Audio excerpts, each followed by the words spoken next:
De narcosobrinos a narcosobrinos. Esta es la historia de cómo la detención de El Chapo dio paso a una nueva generación de capos de la droga. Los 4 hijos del antiguo capo de la droga gobernaban con puño de hierro y con una violencia que precedía a todo lo que hacía el padre. Hasta que uno de ellos, Ovidio Guzmán López, también conocido como el Ratón, fue detenido y extraditado a Estados Unidos. Pero antes de eso, dejó un mensaje inquietante y no creerás lo que decía. La foto que dio que hablar en Internet. El infame narcotraficante mexicano y líder del cártel de Sinaloa, El Chapo, fue finalmente detenido y extraditado a Estados Unidos en enero de 2017, donde fue declarado culpable de asesinato, uso ilegal de armas de fuego, blanqueo de dinero y narcotráfico, y condenado a cadena perpetua.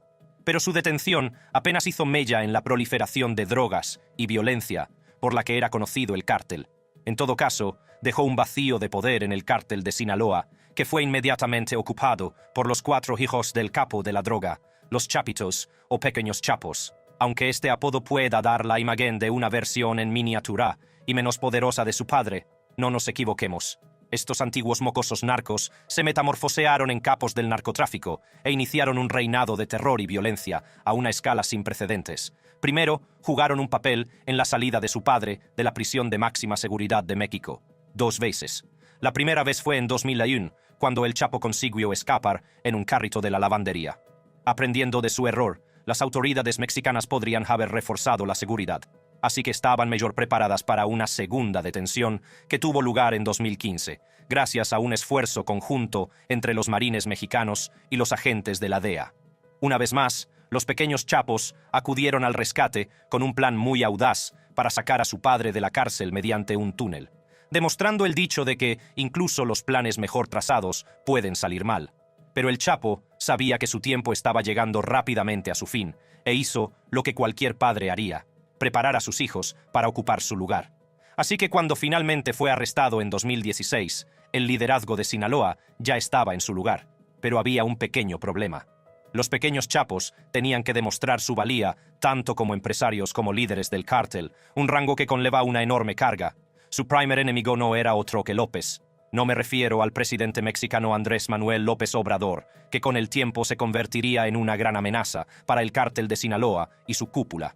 Por el momento, los hermanos estaban librando una batalla interna por el poder con la mano derecha de su padre, Damaso López, que había demostrado sin lugar a dudas ser un sucesor digno del antiguo líder del cártel. Pero los Chapitos demostraron ser verdaderos hijos de su padre. En primer lugar, atacaron las finanzas de López, cortando sus valiosos recursos. Con el dinero de su negocio de fabricación de drogas, los Chapitos pudieron conseguir armas y asesinos, o sicarios, como se les llama. Con dinero, armas y sicarios en abundancia, los hijos de El Chapo iniciaron una guerra a gran escala contra la mano derecha de su padre. La guerra se saldó con la muerte de 13 policías que, al parecer, estaban a sueldo de López. Pero esto no fue más que la punta del iceberg. También acabaron con 2 funcionarios de la Fiscalía General y, según un documento judicial, los hermanos torturaron a una de sus víctimas arrancándole los músculos con un sacacorchos antes de introducirle chiles calientes en la herida. Aunque ellos lo negaron, una fuente mencionó que los hermanos eran conocidos por dar de comer a sus víctimas a tigres domésticos. Si esto es cierto, se trata de inhumanidad en estado puro. Así lo expresa un ex policía de Sinaloa. Esta nueva generación es más violenta. Antes te interrogaban y luego te mataban. Ahora matan y preguntan después. Las autoridades y las bandas rivales no fueron las únicas víctimas de esta demostración de poder. Los ciudadanos de a pie también sufrieron a manos de los hermanos. El trato era plata o plomo. Era un trato sencillo, pero que no daba muchas opciones a la otra parte. Estos tratos se daban a los lugareños siempre que el cártel necesitaba su cooperación. O aceptaban el dinero y hacían lo que se les decía, o los mataban a ellos y a sus familias. En poco tiempo, los hermanos habían establecido el control del imperio de su padre, y su notoriedad era bien conocida dentro de la comunidad de Sinaloa, plagada de drogas, y más allá. Pasaron de ser considerados principitos, que carecían de lo necesario para incursionar en el negocio de la droga y preferían presumir de su riqueza en las redes sociales, a convertirse en los capos más poderosos y buscados del mundo. 2 años después de que su padre fuera extraditado a Estados Unidos, Ovidio Guzmán López también fue detenido por el ejército mexicano. El vídeo difundido por las autoridades mexicanas muestra a Ovidio saliendo de la casa con las manos en alto. Fue detenido rápidamente junto con otros miembros de su cártel. A primera vista, sería fácil descartarlo como uno de los líderes de un cartel despiadado, pero el ejército mexicano sabía que no iba a correr riesgos. Y no se equivocaron, porque poco después de que detuvieran a Ovidio, estalló la violencia cuando los miembros del cártel se apresuraron a llegar al lugar. Se produjo un enfrentamiento entre el ejército y los miembros del cártel de Sinaloa, que habían acudido a rescatar a su jefe. El ejército se vio atrapado mientras los miembros del cártel levantaban barricadas en las calles impidiéndoles llevarse a Ovidio. Llegaron incluso a rodear las residencias de los militares para disuadirlos de llevar a cabo la operación, amenazando a sus familiares. Una maniobra sacada directamente del libro de jugadas del cártel. Viendo el caos y el hecho de que no había ningún lugar al que pudieran llevarse a Ovidio, no sin arriesgar sus vidas y la de sus seres queridos, los militares decidieron jugar la única carta que les quedaba: obligar a Ovidio a convencer a su gente de que se retirara. Pero a pesar de que su líder y hermano podía morir fácilmente en el fuego cruzado, el cártel se negó a cesar el fuego. Según el informe de un periódico local, uno de los hermanos del Chapo, Iván Guzmán, respondió a las súplicas de su hermano diciendo: «Claro que no, vamos a rescatarte». Tras lo que se ha descrito como un día de terror, el presidente mexicano ordenó a los militares que liberaran a Ovidio. Fue un día de victoria para el cártel de Sinaloa, que había demostrado una vez más que podía conseguir lo que quería mediante la violencia, incluso obligando al presidente a plegarse a sus exigencias. La Operación Jueves Negro, como se denomina localmente, fue un completo fracaso. Pero la decisión del presidente no fue por falta de poder, sino que se tomó tras una cuidadosa consideración de la seguridad pública. Al cártel de Sinaloa no le importaba cuántos ciudadanos inocentes fueran asesinados, pero el gobierno no podía ignorar el creciente número de cadáveres. Según el presidente, no se puede valorar más la vida de un delincuente que la de la gente. El cártel había ganado la batalla, pero la guerra estaba lejos de terminar. Puede que se les subiera a la cabeza su victoria inicial contra el gobierno, porque, poco después, miembros del cártel mataron a un oficial que había participado en la operación que condujo a la captura y posterior liberación de Ovidio. Eduardo, un oficial de alto rango de la policía estatal, fue asesinado en una lluvia de más de 150 balas disparadas en menos de 30 segundos. Esto, y el hecho de que los militares tuvieran una cuenta pendiente con el cártel después de haber quedado mal, podrían haber instigado una segunda operación para capturar a Ovidio. Por supuesto, esto también podría tener una motivación política, ya que coincidió con la visita del presidente Biden a México para mantener conversaciones bilaterales. Esta vez, la operación fue rápida y quirúrgica. Como un halcón que se abalanza sobre su presa desprevenida, los militares mexicanos ejecutaron una operación que se silenció hasta el último minuto. Ovidio y su familia dormían tras una fiesta nocturna cuando los militares mexicanos se abalanzaron sobre ellos en la madrugada del 5 de enero de 2023. En 10 minutos, Ovidio estaba en un helicóptero militar camino de Ciudad de México. No tuvo tiempo de escapar, y los vigilantes de su cártel no supieron lo que había ocurrido hasta que fue demasiado tarde. Como niños en rabieta, los miembros del cártel descargaron su frustración contra ciudadanos inocentes y el ejército mexicano. Incendiaron autobuses, bloquearon las calles y dispararon contra helicópteros militares y aviones de pasajeros en el aeropuerto de Culiacán, obligando a las autoridades a cerrar el aeropuerto. La devastación duró varias horas, y se perdieron unas 29 vidas, 10 soldados y 19 miembros del cártel. 12 horas después de su detención, Ovidio fue trasladado en avión a Altiplano, una prisión de máxima seguridad de México, también conocida como Cerezo número 1. Casualmente, fue allí donde estuvo recluido su padre antes de ser extraditado a Estados Unidos.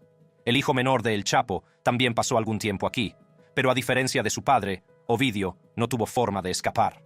Lo más probable es que esto se deba a la fuga de su padre durante su estancia en la misma prisión. A lo largo de los años, las autoridades mexicanas han tenido que lidiar con el encarcelamiento y las fugas de prisión de criminales de alto perfil, la mayoría de los cuales son líderes de cárteles. Un ejemplo conocido tuvo lugar a principios de este año, el 1 de enero, cuando el mundo aún celebraba. La Nochevieja, hombres armados atacaron el Cerezo número 3, exactamente a las 7 de la mañana, en coches blindados. En el tiroteo murieron 10 guardias y 4 internos, y unos 25 reclusos escaparon de la prisión. Entre los que escaparon estaba el Neto, líder de los Mexicles. Esto llevó a las autoridades a creer que el ataque fue un montaje para lograr la fuga del líder del cártel. También está El Chapo, que consiguió escapar de prisiones de máxima seguridad en 2 ocasiones, una de ellas excavando un túnel. Así que antes de que Ovidio fuera trasladado a la prisión, se debieron tomar medidas de seguridad para garantizar que una fuga fuera imposible. Ovidio permaneció en Altiplano hasta el 15 de septiembre de 2023, cuando fue extraditado a Estados Unidos para ser juzgado. La nueva celda de Ovidio Guzmán. Ovidio luchó para impedir que el gobierno mexicano lo extraditara a Estados Unidos. A pesar de ser una prisión de máxima seguridad, el joven Chapos iba a estar mucho mejor en el Altiplano que en cualquier prisión de Estados Unidos. La razón es sencilla: iba a estar encerrado con miembros del cártel, la mayoría de los cuales trabajaban para él. Así que todavía tenía suficiente influencia para vivir una vida bastante cómoda mientras estaba encerrado. Su padre, el Chapo, había hecho algo parecido, y muy probablemente por la misma razón. Aunque un requerimiento presentado por su abogado había mencionado que la extradición debía ser detenida sobre la base de que el capo de la droga iba a tener un juicio injusto en los EUU. El miedo de El Chapo a ser extraditado a EUU era tan grande que, cuando parecía que iba a perder la batalla, decidió tomar cartas en el asunto y escapar de la prisión. Según su abogado, la extradición fue siempre su principal preocupación. Una vez que quedó claro que el proceso de extradición estaba en marcha, era lógico que decidiera irse. Pero, ¿por qué tenía tanto miedo a la extradición?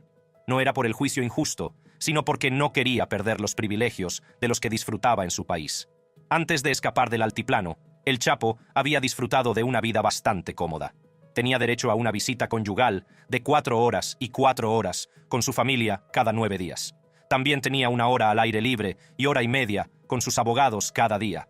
Esto es mucho más de lo que obtendría la mayoría de los presos, por no hablar de un hombre con su reputación. Desde luego, no tendrá ninguno de estos privilegios si es extraditado y enviado a prisión en Estados Unidos. Así que tenía un motivo para luchar contra su extradición. Pero todo cambió tras su fuga de la cárcel. Fue una vergüenza para el gobierno y por ello el Chapo lo pagó caro. Puede que sea el líder de una violenta organización de narcotraficantes, pero dentro de los muros de la prisión es solo un delincuente. Cuando volvió a ser detenido y enviado a la misma prisión, las autoridades se aseguraron de demostrarle quién era el jefe. El Chapo fue despojado de todos los privilegios de los que había disfrutado antes de su fuga. Le vigilaban las 24 horas del día, incluso cuando iba al baño.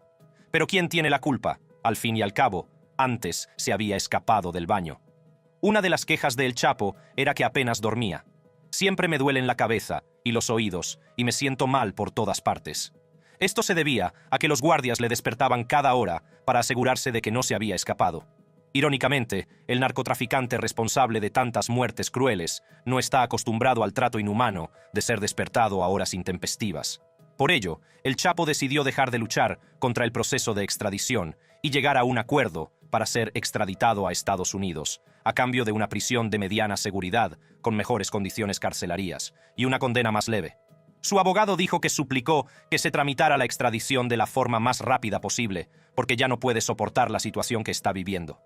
Desgraciadamente, ese acuerdo no prosperó, y El Chapo fue enviado a ADX Florence, una prisión de máxima seguridad en EUU, apodada el Alcatraz de las Rocosas y diseñada para recluir a criminales de alto perfil. En mi opinión, un lugar de descanso apropiado para el capo de la droga.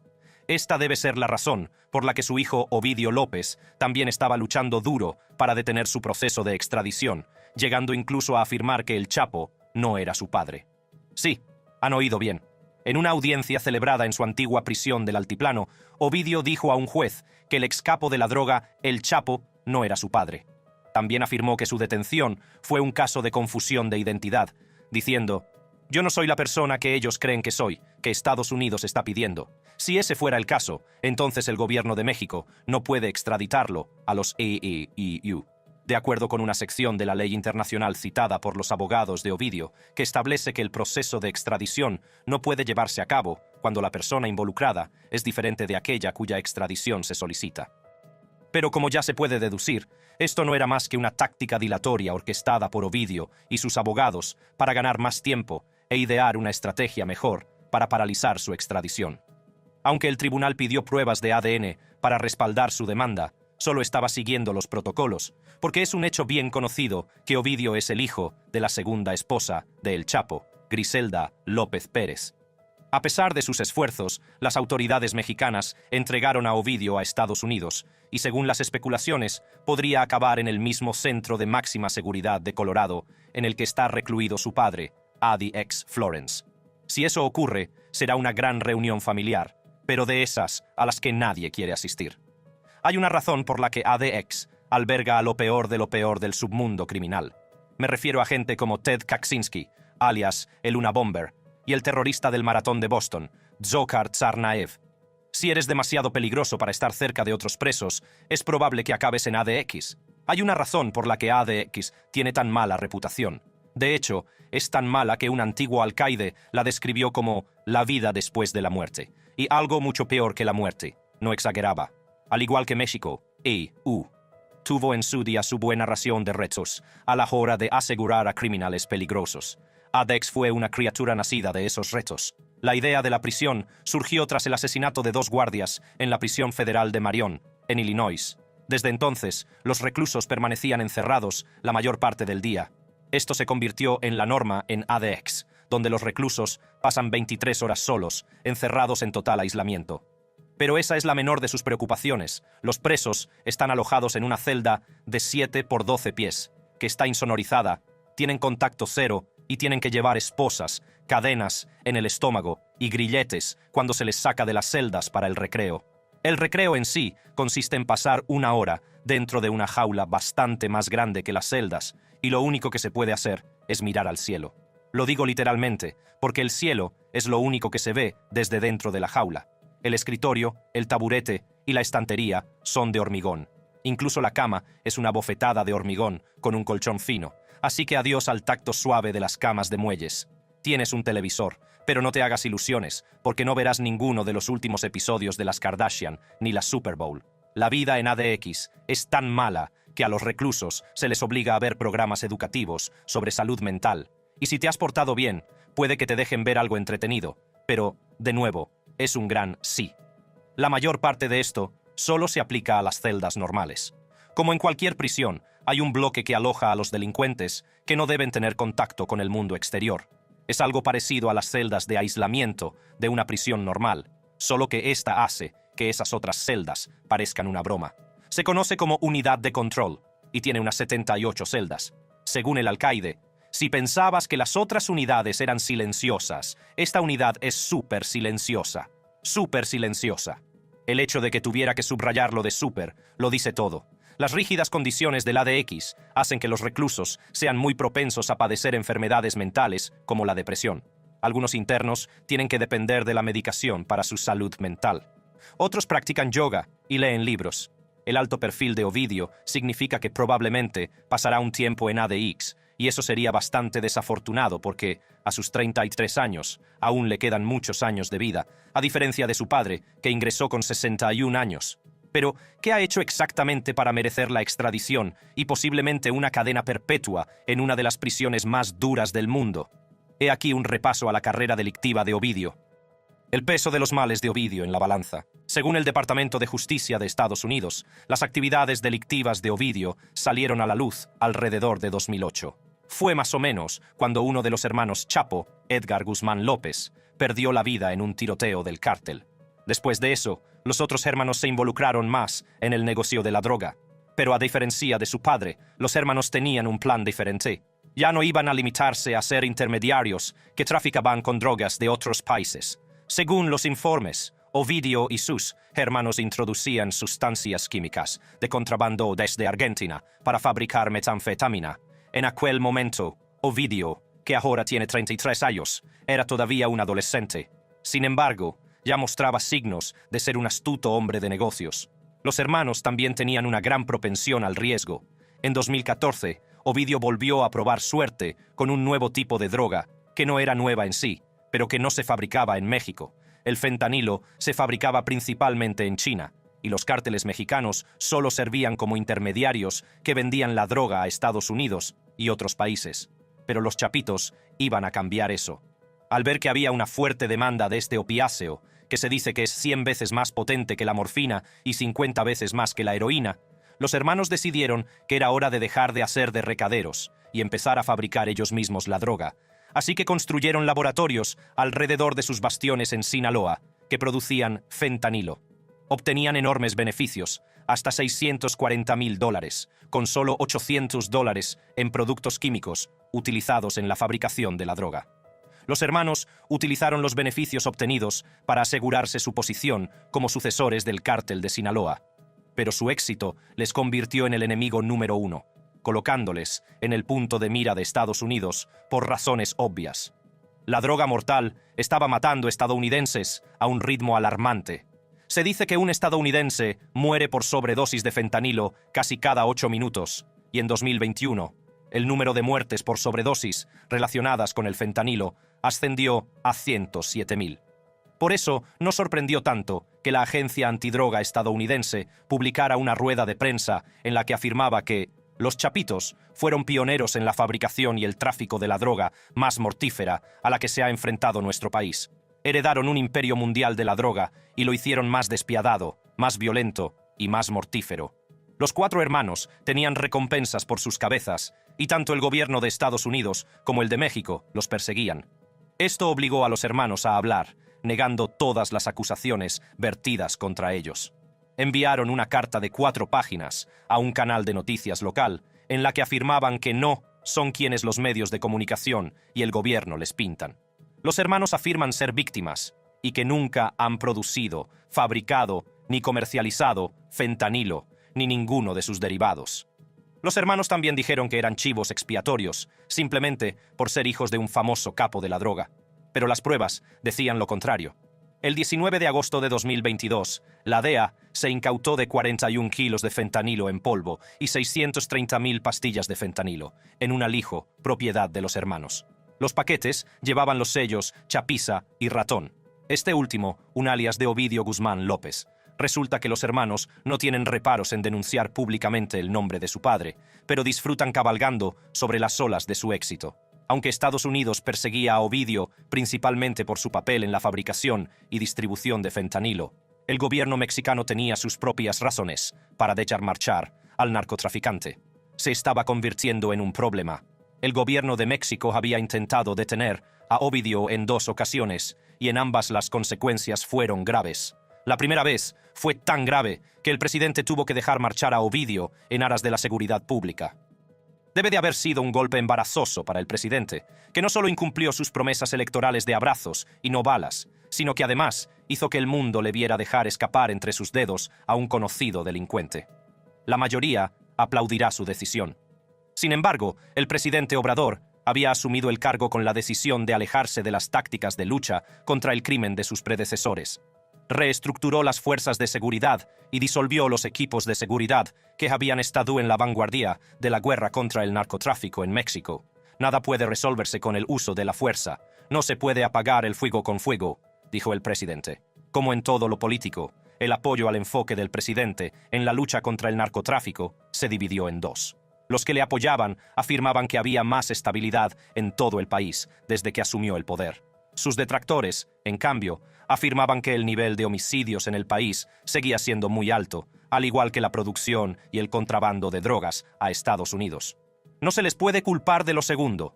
Si hay algo de lo que entienden los cárteles, es de violencia. Desde que existen los cárteles, la violencia siempre ha formado parte de su forma de hacer negocios. La utilizan para hacer cumplir sus normas, para repeler a los cárteles rivales que quieran reclamar su territorio para sí y a los funcionarios del gobierno que se interpongan en su camino.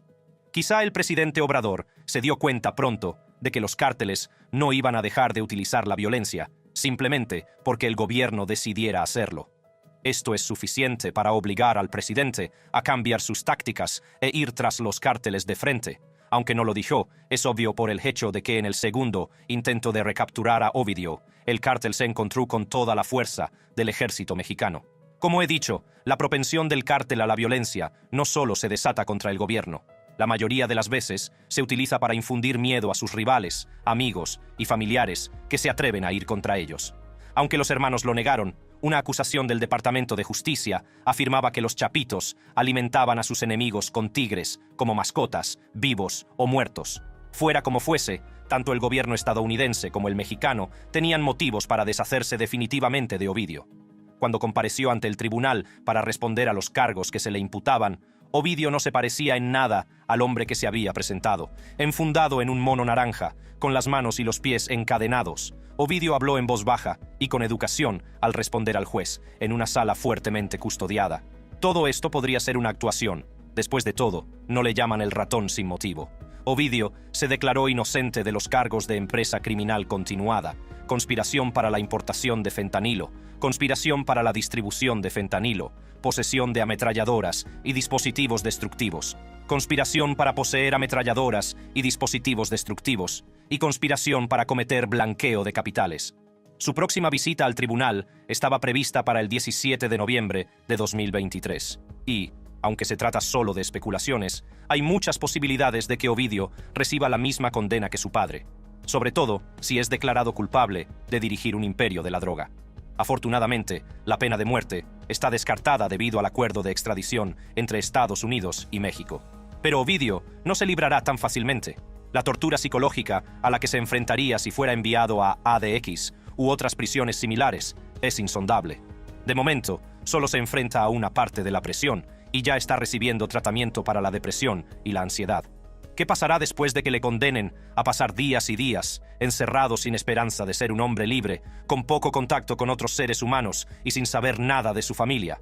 Una cosa es segura, el cártel seguirá adelante sin él, igual que hizo cuando su padre desapareció. Si te gusta este vídeo, haz clic en la tarjeta de tu pantalla para ver más vídeos como este.